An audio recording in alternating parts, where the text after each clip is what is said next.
Hello everyone. तो इस video में एसएससी सीजीएल 2021 का जो मेंस पेपर होने वाला है उसके लिए मैं लास्ट मिनट टिप्स देने वाला हूँ। कुछ चीज़ें मैं आपको बताने वाला हूँ कि आपकी क्या स्ट्रैटेजी होनी चाहिए, अभी आपको क्या पढ़ना चाहिए, क्या नहीं पढ़ना चाहिए, आपका माइंडसेट कैसा होना चाहिए, आपकी एक्टिविटी कैसी होनी चाहिए, जिससे कि आप अपने मेंस एग्ज़ाम में अच्छा परफॉर्म कर सको और 10 से 15 मार्क्स का एडवांटेज आप ले सको। जो मैं चीज़ आपको बताने वाला हूँ अगर आप उसे फॉलो करते हो तो डेफिनेटली आपका जो मेंस एग्जामिनेशन में मार्क्स है 10 से 15 मार्क्स इंक्रीज़ करेगा। और ये जो वीडियो है सिर्फ ये नहीं, ऐसा नहीं कि सिर्फ सीजीएल जो मेंस देने वाले उन्हीं के लिए है, उन सभी के लिए है जो एसएससी एग्ज़ाम का प्रिपरेशन कर रहे हैं, ताकि वो जान सकें कि हमें अपने एग्ज़ाम से पहले कुछ दिन पहले हमें अपना माइंडसेट कैसे रखना है जिससे कि हम अच्छा परफॉर्म कर पाएँ एग्ज़ाम में। सभी के साथ आपके साथ होता होगा कि घर पे आपका मॉक टेस्ट में मार्क्स अच्छा आता है लेकिन आप एग्ज़ाम में वही परफॉर्म नहीं कर पाते हो, आपका मार्क्स कम आ जाता है, आप नर्वस हो जाते हो। तो वही सब मैं चीज़ें बताने वाला हूँ कि क्या आपको करना चाहिए जिससे कि आप एग्ज़ाम में भी घर जैसा ही अच्छा परफॉर्म कर पाओ। ठीक है, तो चलिए शुरू करते हैं, स्टेप बाय स्टेप चलेंगे। तो सबसे पहले शुरुआत करते हैं कि मान लो अभी एग्ज़ाम में 4 से 5 दिन का टाइम है। अभी जो मेंस एग्ज़ाम होने वाला है 8 तारीख से होने वाला है, तो अभी 4 से 5 दिन का टाइम है। तो अभी आपका क्या माइंडसेट होना चाहिए, अभी आपको क्या क्या करना चाहिए। तो अभी जो आपका टास्क होना चाहिए वो है रिवीजन का, सबसे ज़्यादा इंपॉर्टेंट, कि आपको रिवाइज करना चाहिए। जितने भी मैथ्स के फॉर्मूलेज हैं उनको रिवाइज करना चाहिए। आपका वोकैब्स जितने भी है स्टार मार्क करके रखा आपने वोकैब्स, उनको रिवाइज करना चाहिए। जितने भी इम्पोर्टेंट फार्मूलाज हैं जैसे स्क्वायर है, क्यूब है, टेबल है, प्राइम नंबर्स हैं, रूट हैं, ये सब चीज़ों को आपको याद करना है। ठीक है, ताकि आप एग्ज़ाम में कंफ्यूज ना हो, इनको बार बार बीच बीच में देखते रहना है। तो आपका ये काम है।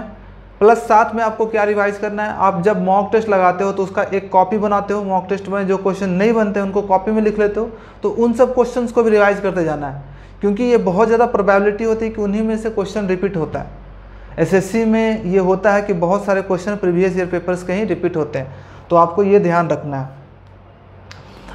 तो मैंने बता दिया कि अगर 3-4 दिन बाकी है तो आपको रिवीजन पे ज़्यादा फोकस करना है और नई चीज़ें पढ़ने का ट्राई नहीं करना कि आप नया कोई चैप्टर उठा के पढ़ने लगो, ऐसा मत करो। अगर छोटा मोटा कुछ पोर्शन बचा हुआ है 1 घंटे 2 घंटे का पढ़ने का तो आप कर सकते हो, बट एकदम नया रैंडम चैप्टर मान लो ले लिया तुमने, अलजेब्रा स्टार्ट कर लिया, ट्रिग्नोमेट्री स्टार्ट कर लिया, तो कोई फ़ायदा नहीं है। ठीक है, अभी जो पढ़ लियो सफिशिएंट है उन्हीं को रिविज़न करो।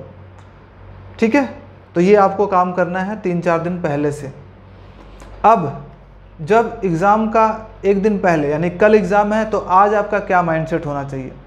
और एक चीज़ मैं भूल गया कि आपको अभी 4-5 दिन ना रिलैक्स रहना है, बहुत ज़्यादा पढ़ाई के पीछे भागना नहीं है, अपने माइंड को रिलैक्स रखना है, हैप्पी रखना है। कुछ मोटिवेशनल वीडियोस देखने हैं, फ़नी वीडियोस देखने हैं, एकदम टेंशन फ्री रहना है। ठीक है, जितना टेंशन फ्री रहोगे, काम रहोगे, रिलैक्स रहोगे, उतना अच्छा आपका एग्ज़ाम जाएगा। ठीक है, अब एक दिन पहले आपको क्या करना है, मान लो कल एग्ज़ाम है तो आज आपको क्या करना चाहिए। तो आज आपको कुछ भी पढ़ाई नहीं करना है, कुछ कॉपी टच ही नहीं करना है।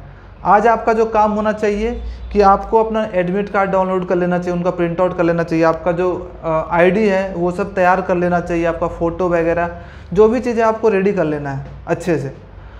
और आज एकदम आपको रिलैक्स रहना है, कुछ नहीं एग्ज़ाम के बारे में सोचना है ज़्यादा। बहुत इंपॉर्टेंट है कि आप अपने एडमिट कार्ड को जब डाउनलोड करते हो तो उनको अच्छे से पढ़ो कि ये कौन सा सेंटर है, कितने बजे मुझे जाना है, और उनका इंस्ट्रक्शंस भी ज़रूर पढ़ा करो। बहुत सारे लोग एडमिट कार्ड डाउनलोड करके उनका इंस्ट्रक्शंस नहीं पढ़ते हैं। इंस्ट्रक्शंस में कभी कभी होता है कि आपको हाफ बाजू का शर्ट पहन के आना है, और वहाँ पे जब फुल पहन के चले जाओगे तो वो अलाउ नहीं करते। कुछ सेंटर बहुत ज़्यादा स्ट्रिक्ट होते हैं। आपको शूज़ नहीं पहनना है, चप्पल पहन के आना तो आपको चप्पल पहन के जाना पड़ेगा। आपको वॉच नहीं पहन के आना है, या फिर कान में कुछ अगर आप पहनते हो, अगर गर्ल्स हो तो ज्वेलरी वगैरह पहनते हो तो वो सब भी अलाउड नहीं होता है। तो वो सब आपको इंस्ट्रक्शंस पढ़ लेने हैं एडमिट कार्ड का, और उसी के अकॉर्डिंग एग्ज़ाम हॉल में जाना है, नहीं तो वहाँ पे जाकर आपको बहुत दिक्कत हो जाएगी। अगर आप किसी के साथ नहीं जाते हो, अकेले चले जाते हो, तब तो आपको बहुत ज़्यादा दिक्कत हो सकती है। आपको मोबाइल बाहर रखना पड़ सकता है, आपका मोबाइल खो सकता है। तो इंस्ट्रक्शंस ज़रूर पढ़ लेना, बहुत इंपॉर्टेंट है एडमिट कार्ड का। एक और इम्पॉर्टेंट काम आपको करना है कि अगर आपका एग्जामिनेशन सेंटर आसपास में है, 1-2 घंटे के रास्ते में है आपके घर से, या फिर कहीं और भी है, तो आपको एग्जामिनेशन सेंटर जा कर के एक बार कंफर्म जरूर करना है। खुद से जाना है, देखना है कि कैसे कैसे मैं जा सकता हूँ, क्या क्या ट्रैफिक मिलेगा, कौन कौन सा रूट मुझे फॉलो करना है, ताकि अगले दिन जब जाओ आप तो आपको कोई टेंशन प्रॉब्लम नहीं हो कि किधर से जाना है, दूसरे से पूछ रहे हैं इधर का रास्ता क्या है, ये वाला सेंटर कहाँ है। तो वैसे में आप नर्वस हो जाओगे, आपका मेंटालिटी चेंज हो जाएगा, और वही छोटा मोटा नर्वसनेस ना आपके एग्ज़ाम के परफॉर्मेंस को घटा सकता है। इसलिए मैं तो हमेशा एक दिन पहले जा कर के चेक कर लेता था, क्योंकि मुझे पता है कि ये एग्ज़ाम मेरे लिए कितना इंपॉर्टेंट है। अगर गलती से भी मुझे रूट ना पता चला और मैं थोड़ा सा भी लेट हो गया तो मैं एग्ज़ाम से बाहर हो सकता हूँ। इसलिए मैं एक दिन पहले जा कर के गार्ड से पूछता था कि भैया देखिए ये वाला एग्जामिनेशन सेंटर यही है क्या? तो बोलता था कि हाँ यही वाला है। तब मैं वापस आता था। तो एक दिन पहले मैं कुछ पढ़ाई नहीं करता था, अपना डॉक्यूमेंट्स रेडी करता था, अपना एडमिट कार्ड अच्छे से पढ़ता था और एग्ज़ामिनेशन सेंटर खुद से जा कर के देख आता था। अगर मेरा एग्ज़ामिनेशन सेंटर दूर जगह होता था, मान लो 100-200 किलोमीटर दूसरी सिटी में है, तो मैं एक दिन पहले पहुंचता था और जा कर के अपने एग्ज़ामिनेशन सेंटर को एक दिन पहले जाकर देख लेता था कि हाँ यही एग्ज़ामिनेशन सेंटर है। वहाँ पे होटल लेता था, आराम से रेस्ट करता था, उसके बाद एग्ज़ामिनेशन देता था। तो आपको भी यही करना है। अब हो गया एग्ज़ामिनेशन के नाइट, एक दिन पहले नाइट सबसे ज़्यादा इंपॉर्टेंट होता है कि क्या करना है। तो शाम को आपको थोड़ा मोड़ा एक्सरसाइज कर लेना है, हल्का फुल्का वॉक कर लेना, थोड़ा ज़्यादा रेगुलर जितना वॉक करते हो उससे ज़्यादा वॉक करो, थोड़ा फिजिकल एक्सरसाइज कर लो ताकि रात को आपको नींद अच्छी आए। बहुत इंपॉर्टेंट है कि आपकी नींद बहुत अच्छी आना चाहिए एग्जामिनेशन से पहले। ये नहीं कि 3-4 बजे सो रहे हो और 6-7 बजे उठ गए 3-4 घंटे की नींद लेकर के, तो आपका एग्जामिनेशन परफॉर्मेंस बहुत ही घट जाएगा, इफिशियंसी आपका बहुत घट जाएगा। 8 से 10 घंटे की नींद लेनी है एकदम। 10 बजे सो जाओ, 6 बजे उठो एकदम, ठीक है। 8 घंटे की नींद कम से कम आपको लेनी है एग्जामिनेशन से पहले के दिन। तो इसके लिए अगर आप थोड़ा एक्टिविटी किए रहोगे, थोड़ा एक्सरसाइज किए रहोगे तो आपको नींद आराम से आ जाएगी, ठीक है। बुक टच नहीं करना है। अब ये हो गया एग्जामिनेशन से पहले का। अब एग्जामिनेशन के डे क्या करना है, मॉर्निंग कैसे स्टार्ट करना है। तो मॉर्निंग सबसे पहले तो फ्रेश हो लेना अपना जो भी है, उसके बाद आपको मेडिटेट करना है 10 से 15 मिनट, आधे घंटे भी मेडिटेट कर सकते हो। आराम से जाओ, पार्क वार्क के आसपास तो चले जाओ, या फिर छत है जहाँ पे भी आपको मेडिटेट कर सकते हो। अगर आपका रूम है, रूम में ही मेडिटेट कर सकते हो। 15 से 20 मिनट मेडिटेशन करो, ब्रीद इन ब्रीद आउट करो, अपने माइंड को रिलैक्स करो, ठीक है। रिलैक्स करोगे, इसका इफेक्ट आपको एग्ज़ाम में दिखेगा। और आपको क्या करना, आपको स्ट्रेंथ मांगना है। जो भी अलमाइटी गॉड को तुम मानते हो, जो भी गॉड को तुम मानते हो, अपने मम्मी पापा को, उनसे स्ट्रेंथ मांगने की कोशिश करना कि मुझे इतना स्ट्रेंथ दो कि मैं अपने एग्जामिनेशन हॉल में काम एंड रिलैक्स रह सकूं, क्योंकि यही सबसे ज़्यादा इंपॉर्टेंट होता है। एग्जामिनेशन हॉल में जो हमारा परफॉर्मेंस घटता है वो नर्वसनेस के कारण नहीं घटता है। जो नर्वस हो जाते हैं, हम ज़्यादा डर जाते हैं, ठीक है, उसके कारण ही हमारा परफॉर्मेंस बहुत घट जाता है। तो बस यही स्ट्रेंथ मांगना है कि हे गॉड मुझे स्ट्रेंथ देना कि मैं एकदम एग्जामिनेशन में काम एंड रिलैक्स रहूँ, जैसा भी क्वेश्चन आए एकदम काम एंड रिलैक्स करके सॉल्व करूँ पेपर, ठीक है। तो ये स्ट्रेंथ आपको, आप जिस भी गॉड को मानते हो, मेडिटेशन के बाद आपको ये स्ट्रेंथ मांगना है उनसे। उसके बाद डायरेक्ट रेडी होना, आराम से अपना एडमिट कार्ड वगैरह सबका 2-2 कॉपी आप कर लेना, और एक कॉपी अलग बैग में रख लेना और एक कॉपी अलग रख लेना, ताकि अगर एक कॉपी किसी तरह से गुम भी हो जाता है दूसरा कॉपी तुम्हारे पास रहे। तो 2 कॉपी ज़रूर करना। अपना जो ओरिजिनल आईडी है जो भी है उसको ले लेना है, और 2-3 आईडी ले लेना। ऐसा होता है कि कभी कभी आधार कार्ड वो बोलेंगे नहीं ये आधार कार्ड सही नहीं है, मुझे पैन कार्ड दिखाओ। पैन कार्ड नहीं तो ड्राइविंग लाइसेंस, को भी 2-3 कार्ड जो हमारे पास जो भी है, आईडी कार्ड सारा ले जाना, ओरिजिनल देखते हैं वहाँ पे। और उसका फ़ोटो कॉपी भी एक ले लेना, ठीक है। अपना फ़ोटो भी लेना, और हो सके तो फ़ोटो फेविकॉल वगैरह अपना खुद का रखना, सब चीज़, किसी से मांगने की ज़रूरत ना पड़े। तो मैं सारा चीज़ एकदम रेडी करके ले जाता था। तो ये करना है। अब एग्ज़ामिनेशन हॉल में आपको 1 घंटा पहले पहुंच जाना है। वहाँ पे पहुंच करके एग्ज़ामिनेशन सेंटर कंफर्म कर लेना है, यही एग्ज़ामिनेशन सेंटर मेरा है। और उसके बाद क्या करना है, किसी से बात नहीं करना। बहुत सारे लोग क्या करते हैं, एग्ज़ामिनेशन सेंटर जाने के बाद दोस्त बना लेते हैं, तुरंत बातें, भाई कैसा है, कहाँ से आए हो, ये वो बातचीत करने। तो आपको बातचीत नहीं करना है, डिफरेंट रहना, दूसरे लोगों से थोड़ा डिफरेंट रहना, अपने आप में फोकस, एग्ज़ामिनेशन के लिए प्रिपेयर होना अपने आप को, ठीक है। माइंड फोकस तुम्हारा एग्ज़ाम पे, क्या क्या, तुरंत रोल नंबर अपना चेक करना है कि मेरा रोल नंबर कौन सा है, हॉल कौन सा मुझे मिला है, मेरा रोल नंबर यहाँ पे है कि नहीं, मिल गया, ठीक है, रिलैक्स बैठो। जब इन का टाइम हो तो टाइमली आप इन कर जाओ अंदर, ठीक है। और अंदर में बहुत सारे प्रोसेस होते हैं, सिग्नेचर होता है, आपका फ़ोटो लिया जाता है, थंब इम्प्रेशन होता है। तो जो भी प्रोसेस है आपको कॉन्शियस हो करके सोचना है कि मैं सारा प्रोसेस कंप्लीट कर रहा हूँ कि नहीं। ये नहीं कि भीड़ चाल की तरह चले गए हैं, जो भी सब लोग कर रहे हैं जैसे जैसे जा रहे हैं वैसे। आपको कॉन्शियस होना है कि मेरा सारा सब स्टेप्स कंप्लीट हो रहा है कि नहीं। अच्छा मेरा हो गया, ये मेरा सिग्नेचर भी हो गया, मेरा ये भी हो गया, तो आपको ऑब्जर्व करना है कि मेरा सारा स्टेप्स क्लियर हो रहा है कि नहीं, क्योंकि अगर आपका एक स्टेप भी अगर मिस रहेगा तो आपको डिस्क्वालीफाई कर दिया जाएगा, आपका जितना भी मेहनत है वो जीरो हो जाएगा। तो उस पर ध्यान ज़रूर रखना है। ओके, तो ये बात हो गई एग्जामिनेशन हॉल में। अब पहुंच गए, सारा प्रोसेस कंप्लीट हो गया, एग्जामिनेशन हॉल में पहुंच गए, आपको डेस्कटॉप अलॉट कर दिया गया कि ये आपका डेस्कटॉप नंबर है। ठीक है, अब आपको क्या करना है कि सबसे पहले अपने जो भी डेस्कटॉप है उसको चेक करना है कि आपका माउस सही से काम कर रहा है कि नहीं। स्क्रॉल डाउन स्क्रॉल अप, आपका जो माउस का जो अप डाउन होता है वो काम कर रहा है कि नहीं। आपका स्क्रीन सही है कि नहीं, ब्लिंक वगैरह तो नहीं कर रहा है, स्क्रीन पे कोई कुछ ज़्यादा मार्क तो नहीं किया हुआ पेन वेन से जिसके कारण मुझे दिख नहीं रहा अच्छा से, तो वो सब चेक कर लेना। अगर सब सही है तो ठीक है, अगर नहीं है तो आपको इन्विजिलेटर को बोल करके अपने माउस को या फिर अपने स्क्रीन को चेंज कर सकते हो या फिर दूसरा सिस्टम ले सकते हो, वो दे देते हैं अगर ज़्यादा गड़बड़ी हो तो, उनको दिखता है तो। ठीक है, तो ये कर लेना। उसके बाद क्या होगा कि अब एग्जामिनेशन शुरू होने से पहले आपको 15 मिनट का टाइम दिया जाता है, तो उस 15 मिनट में आपको आसपास के एस्पिरेंट से बात नहीं करना है। कैमरे लगे होते हैं, तो आपका कुछ भी ऐसा एक्टिविटी हुआ तो उसको सारा रिकॉर्ड हो रहा है, तो आप डिस्क्वालीफाई हो सकते हो।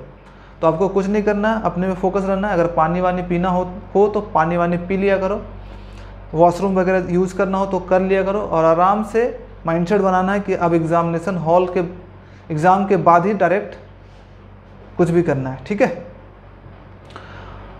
इस टाइम पे आपको अपने आप को प्रिपेयर करना है एग्ज़ाम के लिए। जो 15 मिनट का गैप मिलता है एग्जामिनेशन, अब जब अपने टेबल पे बैठ जाते हो, अपने डेस्कटॉप पे बैठ जाते हो कंप्यूटर पे, तो एग्ज़ाम शुरू होने से पहले 10 से 15 मिनट का टाइम देता है, तो अपने आप को प्रिपेयर करना है। फिर से यहाँ पे आपको अपने आप को मेडिटेट करना है, breathe in breathe out, focus करना है। ठीक है, और अपने आप में अंदर से बोलते रहना है आई एम काम एंड आई एम रिलैक्स, और मैं जो भी क्वेश्चंस मन में बोलना है कि जो भी क्वेश्चंस आएंगे मैं काम होकर के रिलैक्स होकर के सॉल्व करूँगा। जितना भी डिफ़िकल्ट क्वेश्चन आ जाए मैं रिलैक्स रहूँगा और ज़्यादा हड़बड़ाऊँगा नहीं, ज़्यादा नर्वस नहीं होऊंगा, ज़्यादा डरूंगा नहीं। ठीक है, एकदम काम एंड रिलैक्स होकर के मैं एग्ज़ाम पेपर दूंगा। कोई टफ क्वेश्चन है तो मैं उसको स्किप करूँगा और ईजी वाले क्वेश्चन जल्दी करूँगा। ठीक है, तो ये बार बार बोल के अपने माइंडसेट को तैयार करना है एग्ज़ाम के लिए। And breathe in and breathe out करके मेडिटेट भी कुछ देर करना है। ठीक है, तो ये आप रेडी हो जाओगे। अब जैसे एग्ज़ाम स्टार्ट होता है एकदम किंग की तरह, राजे की तरह या फिर रानी, अगर आप लड़के हो तो राजा की तरह और लड़की हो तो रानी की तरह एग्ज़ाम देना है। एक क्वेश्चन आया, समझो एक आसान सा प्रॉब्लम मेरे पास आया, उसको सॉल्व करना है किसी तरह से एकदम काम एंड रिलैक्स होकर के। क्वेश्चन बन रहा है आराम से, ठीक है, नहीं बना कोई बात नहीं, नेक्स्ट क्वेश्चन पे चलते हैं। ठीक है, तेज़ी से क्वेश्चन पढ़ना है, क्वेश्चन बन रहा है ठीक है, नहीं बन रहा है नेक्स्ट क्वेश्चन पे जाते हैं। यहीं पे फाइट होगा आपका। देखो कैसे फाइट, क्या क्या चीज़ें होंगी एग्ज़ाम में। अब क्या होगा, एग्जामिनेशन जो एग्जामिनर होता है, जो कॉपी सेट करता है, वो काफ़ी तेज़ होता है। वो 4-5 क्वेश्चन टफ लगातार डाल देगा जिसमें 2-2 मिनट का टाइम लगता है सॉल्व करने में। अब 4-5 क्वेश्चन लगातार जब स्किप करोगे ना तो आपका माइंड में अब नेगेटिव थॉट्स आने लगेंगे कि अब लगता है ये पेपर मेरे से होने वाला नहीं है, अब लगता है मेरा मैथ्स गया, गड़बड़ हो गया, इस बार मेरा नहीं सिलेक्शन होगा। ये सब थॉट्स आपके मन में चलेंगे, बट इनको डाउन करना है, बोलना नहीं कोई बात नहीं, आगे का क्वेश्चन ईजी आएंगे। ऐसा होता है कि 5-6 क्वेश्चन टफ, उसके बाद सारे ईजी। तो अगर यहाँ पे डर जाओगे तो ईजी वाला क्वेश्चन भी तुमको बनाने में डर लगेगा, लगता है, ठीक है, और नहीं बना पाओगे। कोई बात नहीं, सबके साथ ये हो रहा है। माइंड में क्या सोचना है, सबके साथ ये हो रहा है, स्किप स्किप स्किप स्किप, कोई बात नहीं। जहाँ पे मुझे अपना जोन वाला क्वेश्चन मिलेगा उसको सॉल्व करूँगा पहले। तो पहले जो क्वेश्चन आपको आपके जोन का हो, जो आपको सॉल्व कर सकते हो इजीली, वो सब करना है। ठीक है, और 70 से 80 क्वेश्चन ऐसे होते ही हैं 100 में, 60 से 70 क्वेश्चन जो आपके जोन वाले मिल जाएंगे, आराम से सॉल्व कर पाओगे। 20-30 क्वेश्चन ऐसे होते हैं जो थोड़ा डिफिकल्ट होता है, आपके जोन से ऊपर होता है, और कुछ 10-12 क्वेश्चन ऐसे होते हैं जो डिफ़िकल्ट लेवल का होता है, उसमें अच्छा खासा दिमाग लगाना पड़ता है तब सॉल्व होते हैं। लेकिन 70 से 80 क्वेश्चन होते हैं जो कि आप बना सकते हो इजली। पहले अटैम्प्ट में 60 से 70 क्वेश्चन, दूसरे स्टेज में 90 क्वेश्चन तक अटैम्प्ट कर सकते हो, तीसरे में 100 तक अटैम्प्ट कर सकते हो। ठीक है, तो एग्ज़ाम के बीच में ही आपका मेंटलिटी में ये बदलाव आएगा। तो उस टाइम पे अपने आप को काम करना, रिलैक्स करना है कि मैंने जो इतना मेहनत किया सब बर्बाद होगा अगर हम काम एंड रिलैक्स नहीं रहेंगे। तो सबसे इम्पॉर्टेंट क्वालिटी होगी वही जीत पाएगा जो अपने आप को एग्ज़ाम के दौरान काम एंड रिलैक्स रख पाएगा, अपने मन को समझा पाएगा। कोई बात नहीं, आराम से एग्ज़ाम देना है, रिलैक्स होकर एग्ज़ाम देना है। ठीक है, तो ये था मेरा आपके लिए सजेशन। उसके बाद जब एग्ज़ामिनेशन पूरा हो जाता है मैथ्स का, तो हो सकता है कि बहुत सारे लोगों का मैथ्स अच्छा नहीं गया हो एज एक्सपेक्टेशन, आपको लगेगा कि अब मेरा खेल ख़त्म, इस बार सिलेक्शन नहीं होगा, नेक्स्ट बार प्रिपेयर करना पड़ेगा। बट अभी गेम ओवर नहीं हुआ, अभी भी मेंस का पेपर बाकी है, डिस्क्रिप्टिव का पेपर बाकी है। तो मेरे साथ भी 16 में यही होता है कि मेरा मैथ्स एक्सपेक्टेड जितना किया था उतना अच्छा नहीं गया था, तो मुझे लगा कि इस बार सिलेक्शन नहीं होने वाला है। बट मैंने क्या हुआ कि इंग्लिश में एकदम रिलैक्स हो गया, कोई बात नहीं, अब तो मेरा मैथ्स ही ख़राब चला गया तो इंग्लिश तो पेपर जैसा भी जाए। बट जो रिलैक्स हो गया मेरा माइंड, मैं जो मेरा फियर अंदर से जो चला गया इंग्लिश का कि कोई भी हो अब तो मुझे पेपर लगता है अगले साल देना ही पड़ेगा, तो मेरा इंग्लिश का पेपर अच्छा चला गया। जो मेरा एवरेज मार्क्स आता था उससे 10 से 15 मार्क्स मेरा ज़्यादा आया इंग्लिश पेपर में, तो वो बैलेंस कर गया, ठीक है, मैथ्स और इंग्लिश का। तो ये भी आपके साथ हो सकता है। तो रिलैक्स होकर अगर पेपर बनाओगे ना तो 10 से 15 मार्क्स ज़्यादा आएगा ही आएगा। तो अगर किसी का मैथ्स बुरा गया हो ना तो इंग्लिश का पेपर एकदम रिलैक्स होकर के आराम से ऐसे चौड़ में बैठ जाना, दूर में ऐसे करके, हाँ ये क्वेश्चन, क्योंकि इंग्लिश में तो पेन यूज़ करना होता नहीं है, ये क्वेश्चन, अच्छा ये सही लग रहा है, ये क्वेश्चन ये सही लग रहा है, अरे ये तो इजी क्वेश्चन है, ठीक है, ठीक है, तो आराम से कर लेना है, पेपर अच्छा जाएगा। ये हो गया मेंस का पेपर। उसके बाद मेंस के बाद जब पेपर हो जाता है उसके बाद भी कुछ कुछ इंस्ट्रक्शंस देते हैं इन वहाँ के इन्विजिलेटर कि ये करना वो करना, वो सबको आपको फॉलो करना है। कुछ भी उटपटांग चीज़ें करने की कोशिश मत करना कि वहाँ का अपना पेपर अपने पॉकेट में डाल लिया, रफ पेपर ये कर लिया। अगर वो बोल रहे हैं कि रफ पेपर छोड़ के जाना तो छोड़ के जाना, ठीक है। ये मत करना कि वहाँ से रफ पेपर अपने पॉकेट में ले लिए, सारा कैमरे में कैद हो रहा है। अगर किसी तरह से भी बाद में चेक हो गया और अगर आपको पता चल गया तो आपको डिस्क्वालीफाई कर दिया जाएगा। तो ये सब काम मत करना अगर आप सीरियस स्टूडेंट हो तो, ठीक है।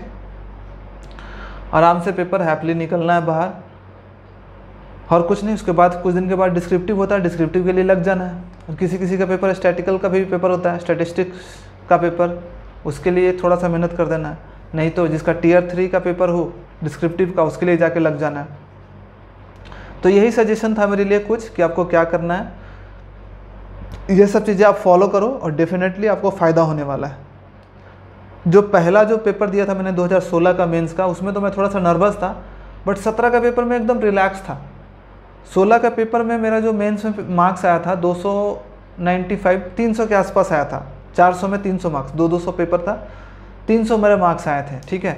और वही जो मैंने 2017 में दिया, कम पढ़ा था, बहुत कम पढ़ा था। एग्ज़ाम से 10 से 15 दिन पहले तो कुछ पढ़ा ही नहीं था, ठीक है। फिर भी मेरा 340 आए थे, ठीक है। 400 में 340 मार्क्स, 340 से भी प्लस था मेरा कुछ 1-2 मार्क्स। इसमें 300, इसमें मतलब 40 मार्क्स का इंक्रीज़ हो गया उसमें। तो जितना रिलैक्स एंड काम रहोगे उतना पेपर अच्छा जाएगा। बस यही सोचना कि मुझे डरना नहीं है, आराम से रिलैक्स होकर पेपर देना है, ठीक है। तो यही सजेशन मेरे लिए आपके लिए था, जो भी पेपर देने जा रहे हो और जो भी SSC एस्पिरेंट्स हो, ठीक है। तो अगर आपको ये वीडियो अच्छा लगा है तो प्लीज़ इस वीडियो को लाइक एंड सब्सक्राइब कर दें। अगर आप नए इस चैनल पे हो तो मैं इस चैनल पे जितने भी SSC एस्पिरेंट्स हैं उनको मैं गाइड करता हूँ कि कैसे आप इस एग्ज़ाम को जल्दी से जल्दी क्रैक कर सकते हो, फर्स्ट अटेम्प्ट में क्रैक कर सकते हो। और मैं अपना एक्सपीरियंस शेयर करने की कोशिश करता हूँ आपसे, ताकि आपका हेल्प हो सके। तो प्लीज़ इस चैनल को लाइक एंड सब्सक्राइब करें और मुझे भी सपोर्ट करें, मुझे भी मोटिवेट करें, ताकि मैं आपके लिए और भी आगे वीडियोस बनाता रहूँ। तो thank you so much for watching this video. जल्द ही मिलते हैं एक नए वीडियो के साथ और नए मोटिवेशन के साथ। और साथ में अगर आपको डाउट हो रहा है और भी कुछ चीज़ें पूछना है तो आप कमेंट बॉक्स में लिख सकते हो, ठीक है। कमेंट बॉक्स में कोई भी क्वेश्चन पूछ सकते हो, मैं मैक्सिमम लोगों का रिप्लाई करने की कोशिश करता है अगर अच्छा क्वेश्चन हो तो, ठीक है। तो कमेंट बॉक्स में ज़रूर अपने क्वेश्चन जो भी मन में आ रहे हो वो ज़रूर लिखना, ठीक है। और लाइक एंड सब्सक्राइब ज़रूर करना ताकि मुझे मोटिवेशन मिले। Bye bye everyone.